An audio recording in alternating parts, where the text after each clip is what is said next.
Want to build wealth consistently without remembering to invest each month? If setting up automatic investments seems complex, you're not alone.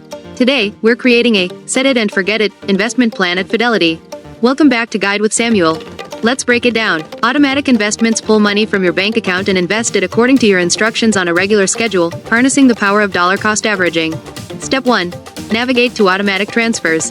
In your Fidelity account, go to Accounts and Trade, then Account Features. Find Automatic Transfers and Investments and select Set up a recurring transfer. Step 2. Customize your plan. Choose the source, your linked bank account, the destination, your Fidelity account, the amount, and the frequency, e.g., every 2 weeks. You can then direct that money to automatically buy specific mutual funds or fractional shares of stocks and ETFs. And that leads to my crucial pro tip: align your investment date with your payday. Schedule your automatic transfer to occur a day or two after your paycheck clears.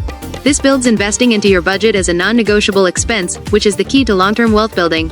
So, just like that, you're building your future on autopilot. Automatic investing goes a long way in removing emotion and inconsistency from your strategy. Now I'm curious, are you a set it and forget it investor, or do you prefer making manual trades? Let me know your thoughts down in the comments, and subscribe for more clear-cut guides like this one. Thanks for watching. I'll see you in the next video.